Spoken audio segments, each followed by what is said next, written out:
Hi guys, magandang tanghali po sa inyong lahat. At ang pag-uusapan natin ngayon is about dito sa Czech Republic. So bigyan ko lang kayo ng konting kalaman tungkol dito sa Czech Republic kasi alam ko na nagbubong ngayon sa atin sa Pilipinas ang applyan papunta sa Europe at isa po ang Czech Republic sa gusto nilang mapuntahan.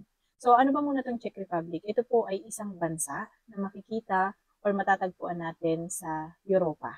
At dito guys sa screen natin, makikita nyo yung mapa ng Europa. Kapag sinabi natin na Europa, ito kasi ay isang kontinente na parang Asia na may iba't ibang bansa. Pero ang Czech Republic kasi is part siya ng bansa sa Europa.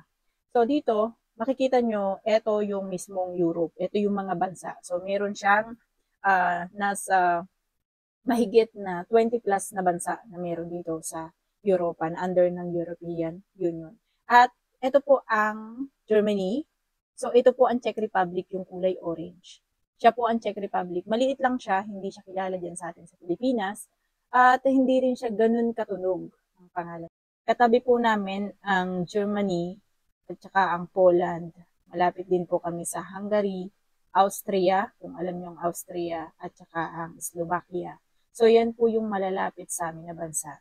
At bago po kami makapunta ng Paris, pwede kami makapunta ng Italy via bus or uh, via air.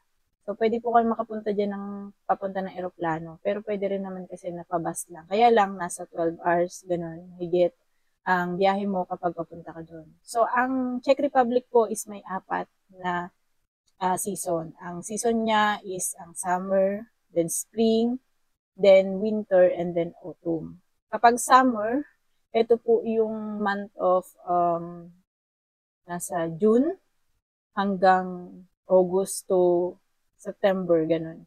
So, pagdating ng September to October kasi, ito yung, ang climate niya is nasa autumn na. And then, pagdating ng November to February, ito na yung sobrang lamig na. And then, March, ito naman yung spring, March to mga May, ganyan. Spring po yan.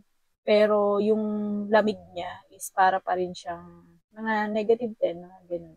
So, ganun po yung climate dito sa amin sa Czech Republic. So, meron ba dito na tumatanggap ng mga OFWs? Meron na po dito mga OFWs sa Czech Republic.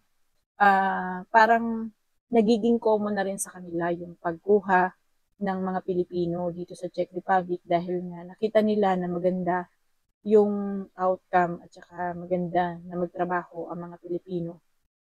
Pagdating sa manufacturing, ganyan. Pagdating sa driving, so meron kayo ditong mga a-applyan na trabaho po.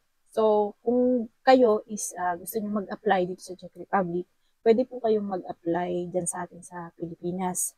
At may mga company, may mga agency na rin po na nagkukuha ng from Philippines papunta po dito sa Czech Republic.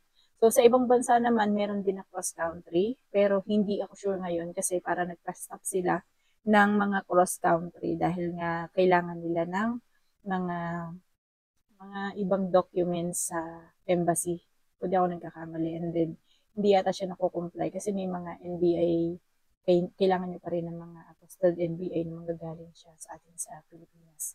So, kung hindi nyo lang alam ang Czech Republic, kaya ako in-explain sa inyo to. Magkano ang basic salary?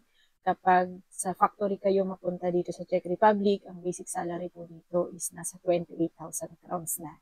So, ang 28,000 crowns as of palitan po ngayon na 2.80 ang palitan namin. So, i-times mo lang yung 28,000 crowns times 2.80, yun po yung basic salary. Pero wag niyong kakalimutan guys, na kapag kinuha natin ang basic salary, is magdadagdag pa siya. Halimbawa is yung mga dagdag na night differential. Yan, dadagdag po yan na night differential ng overtime nyo. And then, magiging gross salary na siya. Ngayon, pwedeng yung 26,000 nyo, mag-gross siya ng siguro nasa 36,000 crowns. Kaya lang, syempre, may mga kaltas din po tayo na tax. So, i-consider nyo, nakakaltasan din kayo ng tax dito sa Czech Republic. At i-consider nyo rin na may kaltas din po kayo ng insurance. Kaya minsan, yung inyong 28,000 crowns na sahod, minsan nagiging 26,000 crowns na lang po ang matitira sa inyo. All in all, kasama na yung gastos nyo para doon sa mga transportation. So, depende pa rin yun kung meron kayong overtime. or kung wala kayong overtime. Depende pa rin yun sa benefits na ibibigay po ng inyong mga kumpanya. So, it depends na lang yun sa magiging company nyo. So, good luck guys kung gusto nyo mag-apply dito sa Czech Republic na part po ng Europa. Pwede po kayo mag-apply, hanap na lang kayo ng agency, punta kayo kay Mr. Google, maghanap kayo ng legit na agency na nagpapaalis papunta dito sa Czech Republic. And guys, don't forget po na kapag nag-apply kayo, i-make sure nyo na hindi po scam yung ma-applyan nyo. So ako po, personally is nag-apply po ako sa Venture Management Services Incorporated.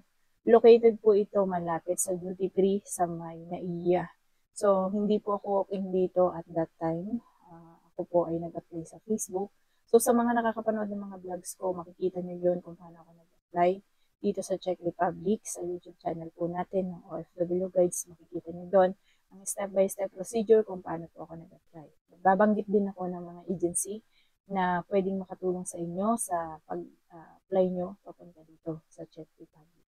So, yun lamang. And syempre, kung ikaw ay driver, kung ikaw ay welder, pwede rin po ikaw makapunta dito.